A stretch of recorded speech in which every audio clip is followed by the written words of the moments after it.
This is the CritRPG podcast, your one-stop shop for everything LitRPG, progression fantasy, and Royal Road. Welcome to the CritRPG podcast, the only podcast recorded in a rush because I need to go to physio. With me today is Miles English, author of a Bog Standard Isekai. So, hi Miles, how you doing? I'm doing really good. It's exciting times. It's keeping busy, but, in a good way, I guess. So, yeah, and happy to be here, man. Yeah, I mean, before the show started, we already spoke about the fact that you spent your vacation in a state of misery, so that's nice. That's right, yeah. Yep. Just because we can't let anyone miss this, I just said that everybody over there is extremely nice, and it's because misery loves company, so... Absolutely. Nice. That still cracks me up. But yeah, you said you were going to the Ozarks and having a good time. Oh, yeah, cool. Yeah, Kansas City, the Ozarks, Branson. So yeah, it was a ton of fun. Not the usual vacation for me, so it was really cool to do something new, just wander around for a while. As a European, there are only a few things that really make me wonder about the United States. So the first thing is, why is there no East Virginia? Okay. The other one is, why is Kansas City in Missouri? Oh, you know what? I was also really wondering that because that was bothering me a lot. Kansas City came first. Yeah, they named it after the same Kansas. Kansas City was the original Kansas, and then when they, Kansas, the state, was incorporated as a state, they liked the name so much they just took it. Also, Kansas City kind of overlaps the border of each of them, and so 90% of it is in Missouri, but a little bit is in Kansas. So yeah. It turns out Kansas City is the original Kansas. So yeah, very proud of that point apparently. OG Kansas. Okay. Absolutely. Cool. Huh. Yeah, the third thing I really wonder about is, why would you name an entire swath of land after the fact that your queen has never had sex? And she was never actually our queen though, too. So she was when it was named. Oh, was she? Oh, yeah, I guess so. So, yeah. Yeah, we were really just morally upright back then, I guess, and we were really proud of that fact, it sounds like. I have no idea. I can't tell you that one. And very imaginative, too. I flew into and I looked out the window, and I was like, that's a very long island. And people were like, yeah, it is. Yeah, look, I get it, Kay, because naming things is really hard. I have to come up with 7 different names a day just in writing, and it's not easy, And if I just is it's a dark forest, so I named it Dark Forest, my readers will not accept it. And I'm like, but that's how it works, man. That's the real world. The Long River is going to be called Long River, okay? We're going to, And that's more imaginative. Most places just call it river in a different language, and that's enough. Right? So, I mean, in Germany we have the Black Forest, which is the Schwarzwald. So yeah, and that's respectable. I like. Yeah, I mean, at least we weren't going Dark Forest because all forests are dark. It was the Black Forest. But yeah, there's so many interesting names in Germany too. So one thing that I found super interesting was Battle Creek in Michigan. Okay. Battle Creek is named Battle Creek because a band of prospectors looked at a band of Native Americans, and one shot was fired and no one got hurt, and then they all disbanded and went somewhere else. That's the Battle of Battle Creek. Our coolest battles end like that. Nobody got hurt, and then we just went home and told stories about it that just got bigger and bigger until, you've named your city Battle Creek. And, I mean, it takes some balls to go and say, I'm going to settle in Battle Creek. Okay. Yeah. There's a horrible little town in Nevada that we drive through sometimes called Battle Mountain, and there's so nothing. If you're from there, I mean what I'm saying. It's horrible. It's a horrible town. Okay, I have no apologies, but No, I only think that because my car broke down there once and it was just a terrible experience. But yeah, it was like, but you've got a cool name, okay? I would be tempted to move here just for that name, but like, who? No idea what model Yeah. they're talking about, but I think it's also better than, for example, a town called Tristram. hmm I think Total Blisket, may God have mercy on his soul, he and a friend of his once had this whole bit about the fact that why would you ever move to a city called Tristram? Or if you found it, why would you found a new Tristram? It makes no sense. Obviously, you shouldn't even build a cathedral in it because you're going to get screwed over.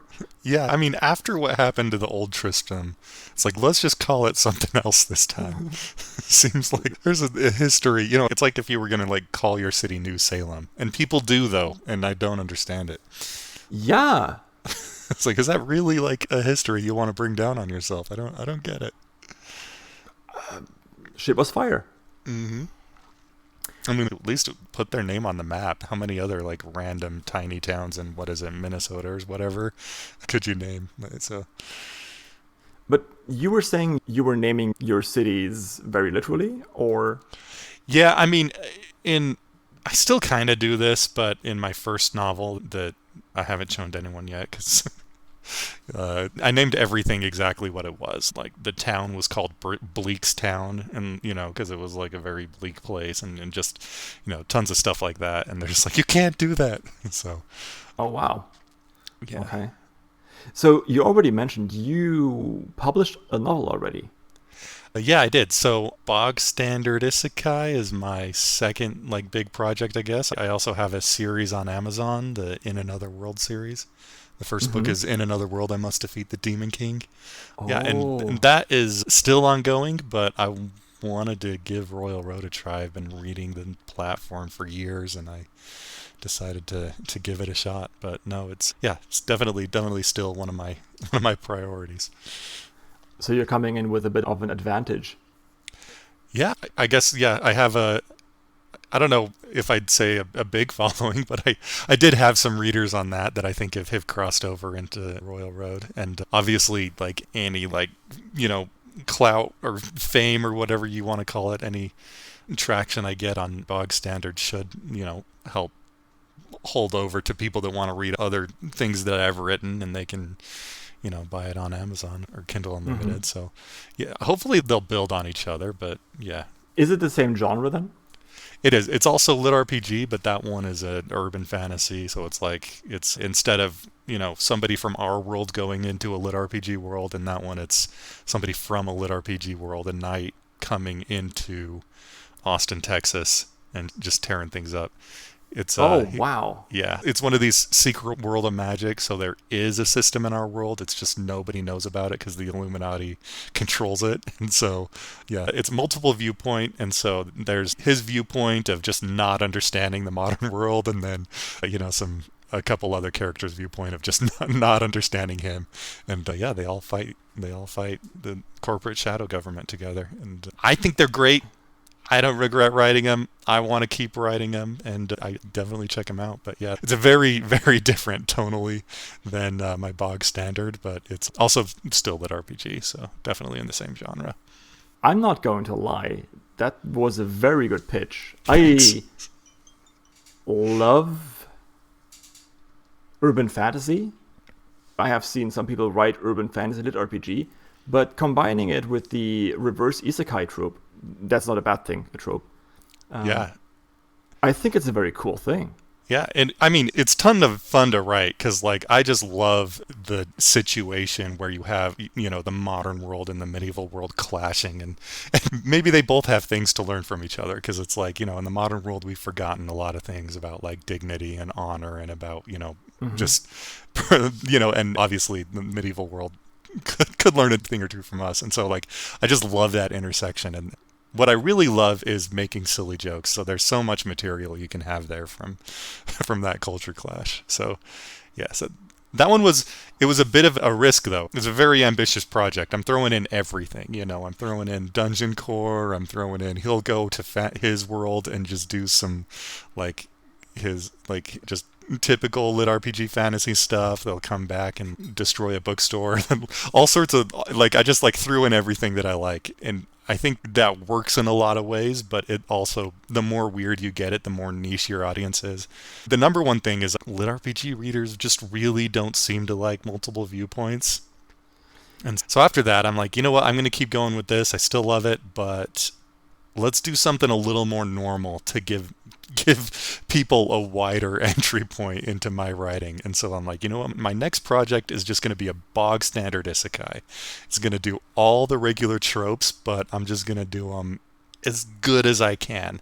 And I'm going to justify them. I'm going to bring in, the cranky old mentor, but I'll explain why he's cranky, and when he acts that way, he'll have a good reason, So like, I'm going to just do all the regular stuff and do it as excellently as I can. And, like, obviously there's always still room for improvement, but that was my goal for Isekai. So, yeah. Okay, good.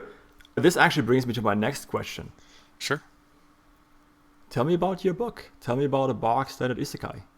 Yeah, so that's it. That's the introduction. I'm like, this is going to be a bog standard isekai. It's going to be all the stuff you know and love, but hopefully in a way that'll still surprise you, hopefully in a way that's still interesting.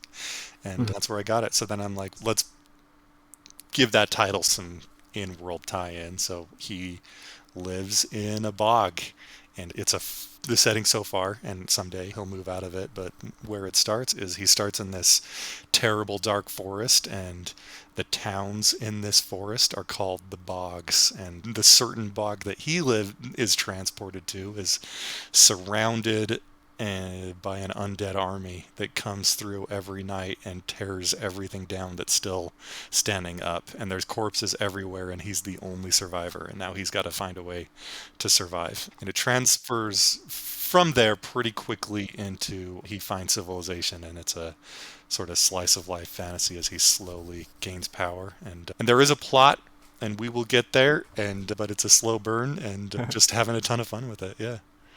But the setting really sounds like you wrote another urban fantasy, because that's Berlin. That's Berlin? It's Berlin, Germany, yeah. Lots of... Oh, Berlin, yeah. Germany. Yeah, absolutely. And it's sort of rural fantasies, maybe, because he's not in a really big city. He's in kind of a town. But yeah, now that you put at it, he is back in civilization a little bit again. So yeah, it is a city that exists in real life. That is absolutely Berlin. Yeah, no, I was joking about Berlin, like corpses lying everywhere. We all clean them up every night. Right. Yeah. Do you have to dodge the undead if you want to go somewhere at night? Is that why everything closes at 6 p.m.? Or no, that's labor laws. But I mean, so I was friends with a game designer for a long time who worked at a big gaming company, and we had this D&D group. And on the first session in January, he looks at me and he goes, I did not know that The Purge was based on real events until I lived through New Year's Eve in Berlin. Oh man, I can only imagine. Yeah, it was really crazy this year. But you said you have been a writer for a long time, yeah? Yeah, a little. I mean, not a long time, but a little bit, sure. Okay. So, got any nuggets of wisdom to share? Any best advice you've ever gotten as a writer? Yeah, I mean, what really did it for me as a writer was just joining a really good critique group. And it's like almost hard advice to give because there's so many bad critique groups, but like that's what made the difference, is that we go in and we absolutely just tear each other to pieces, and like just rant at each other almost sometimes, and then we take that and we use it to make ourselves better. And like when I was first starting out, obviously my writing was bad, right? And so they really tore into it, and that was extremely helpful, because a lot of people try to sell their work before they've ever gotten their first honest critique. And if your first honest critique comes in the form of a 1-star review that's actually warranted, that's a really brutal place to be in, right? So it's like, get that away, get that over with in private, you know. Don't make that happen, because it is going to happen. Eventually someone will point out why everything you've ever written is terrible, right? And so, like, Mm-hmm. you know what, just strip off that band-aid, just find a critique group that's willing to tell you the truth. And we're not mean to each other by any means, but we are thorough. So maybe the biggest nugget advice that I took from those is the thing that our number one rule is, while someone else is critiquing your work, you just turn your mic off and you just listen. So you don't Mm-hmm. need to defend yourself, but you also don't get to justify yourself, because a lot of times when you're critiquing someone, they want to jump in and say, okay, no, you didn't get it. What actually happened here? But it's like, if you have to say that, that means you wrote it wrong. So the rule is, if it's not in the text, it didn't happen. And so when you get that advice and you're tempted to jump in and say, oh, let me explain, well, that means you did something wrong. So fix it, you know? So there's my biggest nugget of wisdom, I think, from that. It's funny you mentioned that because a friend of mine, Zusified, and I, Hmm. we have been tinkering with a concept for a spin-off of this podcast, and I think we're going to call it Direct Crit, where he and I basically go over user-submitted posts and discuss them live on air. And the first feedback that we've gotten for that show format has been going really well. Oh, cool. I think you're right. The finding a way to give honest but still good critique is a skill. So not every critique group you can find is made equal. Some of them are too nice, some of Definitely. them are too harsh. So Yeah. And yeah, it's finding that balance, because, like, someone coming in and giving you a back pat is not helpful to you, you know? I mean, for some people, that's what they want. And if that's what makes it fun for you, that's what motivates you. Like, you know what? I'm not mm, going to judge anyone, but it's not going to help you get better. And on the other side, it's like, if somebody just really hates your work and just really tears into it and has nothing good to say about it, that's also not helpful. This is obviously not your reader. And so you don't want to take advice from people who would never read your books in the first place. So you kind of have to find that mix. It's like, they've got to be your reader, they've got to fundamentally like the project, but then be able to point out things that could make it better, you know? one thing that I really don't get is I got my first 1.5 star the other week, right? Hmm. And they have broken my cherry. And they waited until chapter 28 to give it. And I am just, my dude, if you're out there, if you're listening, either you thought you were very clever but just clicking a random chapter and then giving a zero point 0.5 star. If so, good job. I still don't understand why, but you do you. You seem to get really far before you decided that it's unreadable, right? 1.5 is a bad review, right? Or you cared so much about a certain character that you were, no, no, how dare you do that to them? And that makes me feel very honored, so thank you. However, I would really appreciate it if you could maybe give me some written feedback so I can improve. Hmm. But yeah, I'm a big proponent of the fact or of the idea that zero point 0.5 to 1 star, but also 4.5 to 5 star requires you to write a written review. Because, yeah, I That's a good idea. I mean, it's, you know what, like, not everybody is going to like your story, and I fully understand that, and I almost welcome it, because it's like, if nobody hates your story, that means it's like so blandly generic that it's not standing for everything. And so, is that really something you want to go for? So, like, yeah. you know what? That's fine. Like, if you don't like my story, I can accept that. It's not everyone has to like everything, but there is a thing that happens on Royal Road where somebody sees your story inch right above theirs, and it's, you know, and there's that temptation to just go and hit 5 stars, and now you're above them again, you know. And I think there is a certain amount of sour grapes driving the 0.5 star reviews. um, I, and yeah, without going too much into it, there's also different political beliefs. mm-hmm, So, this show is apolitical. mm-hmm, But I have noticed a certain tendency that certain romance or romances may influence a certain tendency to give people a bad rating. And I've also seen the other way around. If someone just writes a very escapist fantasy with guns and hoorah, which maybe then actively brushes aside some feelings, that also gets bad ratings. Oh yeah, totally. It's more like if anyone can tell what your politics are at all, at least in the United States, that means you've lost 50% of your audience because there's just very divisive right now. So, Yeah. Well, let's hope it gets better. What's a book that you love, and why is it awesome? okay. So this is before shoutouts. This is Yeah, the. before Mhm. shoutouts, just books that I love. And that is, I even thought about how I'd answer this question, and now it's too hard because there's so many that I really love. Take a second. I'm gonna get some water. Yeah, okay. A few moments later.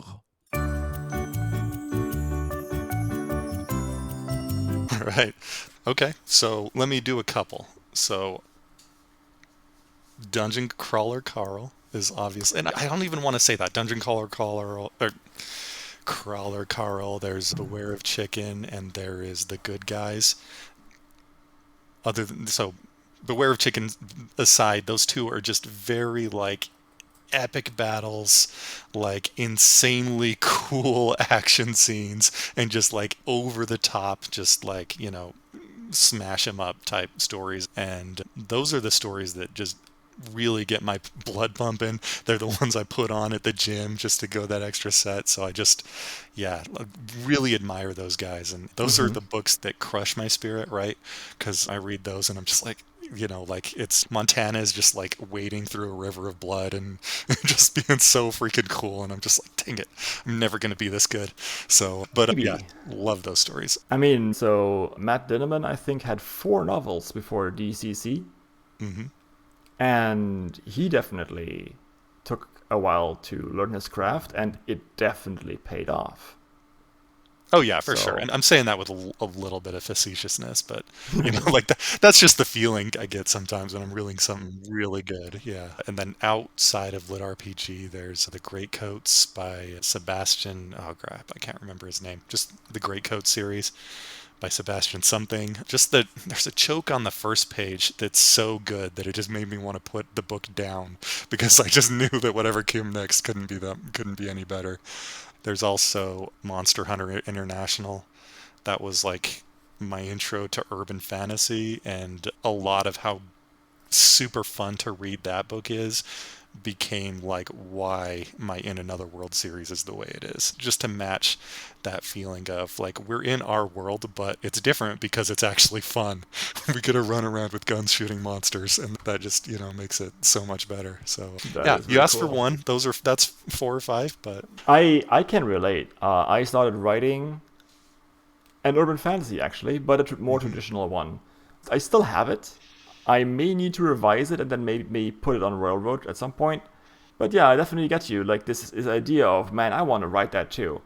On the Mhm. opposite end of the spectrum, after you reach a certain level of skill and you're cracking open a new traditionally published novel Mhm. and you're looking at it, reading the first few lines and go, I can do better. That's Oh a cool yeah. moment. Oh yeah, absolutely. And it's yeah, it's a necessary moment, right? I have my rules for writing, and I wrote them for myself. I'm not going to proselytize them as everybody should do this, but one of my rules for writing is that you should have unparalleled conceit. You should be able to read the great masters that came before you, the absolute legends, and you should be able to crack them open, and you should be able to notice things that you could do better. And Mm-hmm. if you don't really believe that you have something to put out in the world, then then you just can't write. Being able to write and to show it to people, you need to have a fundamental belief that it's worth showing to people, that you actually do have something to say. And so, yeah, you need that. Yeah, I think it's Gaiman. He said, as a young writer, you need to have this absolute arrogance that you have something to tell that the entire world should hear, but at the same time, this fundamental humility of knowing that you can always do better. I think that's a cool quote. Yeah, yeah, absolutely. So and that's maybe another reason why we're all insane, right? Because we have to be just like inarrably arrogant, but at the same time, we have to be just in a state of abject humility because we have to understand that there's always more to learn. And there's more to learn from people that we might think are below us, right? Everybody is like, I could write better than Twilight, but it's like, can you? Can you really? Because Twilight sold up 300 million copies. And so obviously there's something there. Can you find out what it is that's good in there? And can you pick that out without taking all the stuff you don't like with it? So like, you have to be humble enough to grow and arrogant enough to put your work out there anyways, even though you know you're not perfect. So yeah, and that is a duality that makes us all insane, I think. I think I would actually agree. And I would try to formulate it a little bit differently. Sure. Because better and worse are very subjective terms. Mm-hmm. A lot of people loved Twilight.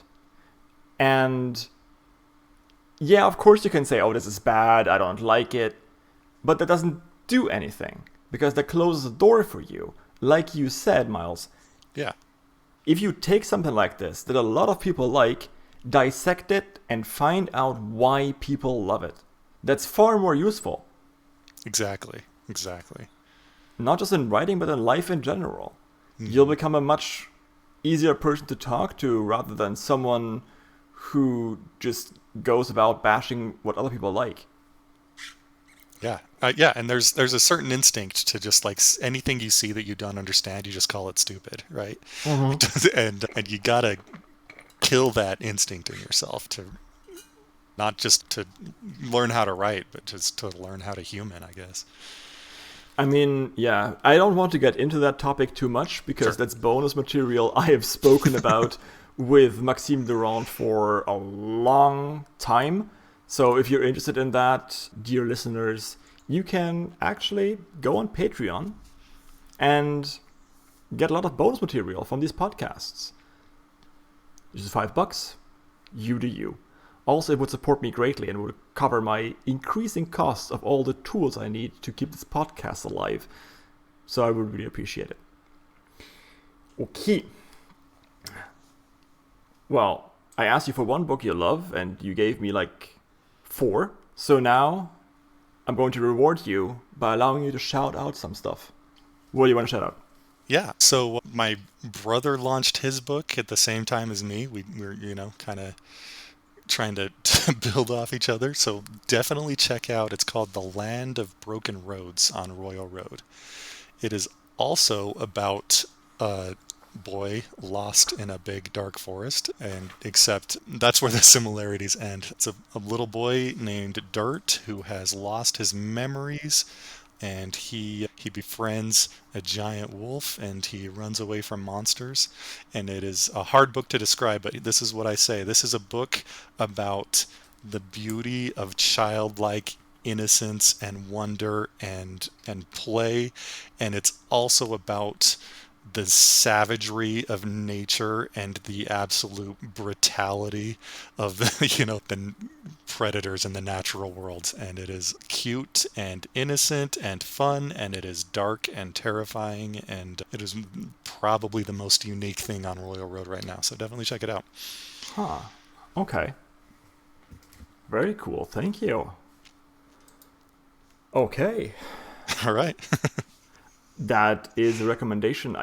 Shouting out your own brother. I've never had that before. I'm saying that with a lot of respect. It's really nice. Yeah, I mean, and I owe a lot to him because he actually, like, when I say the writing group, like, is everything, he invited me to join his writing group that he had set up a few years prior to when I started. And so he had a lot of the kinks worked out. They had through trial and error found out what works in a writer's group and what didn't. And so that connected me to a lot of just extremely talented authors who really went out of their way to make my stuff the best they can. So awesome. yeah. That sounds pretty amazing. So, Miles, I think with this, we can come to an end for the official part of the episode. All right. Great. Well, it was great talking to you. Yeah, thank you. Any more shout outs you want to do real quick?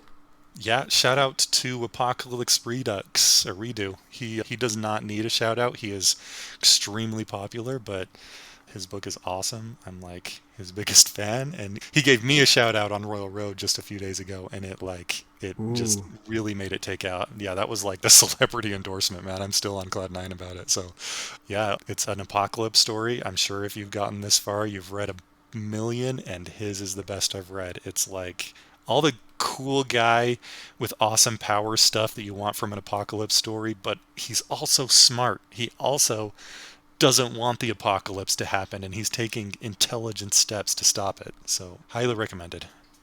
Yeah, I prefer self inserts, so they can't be that smart. Yeah, me too. That's why Broom's just an idiot.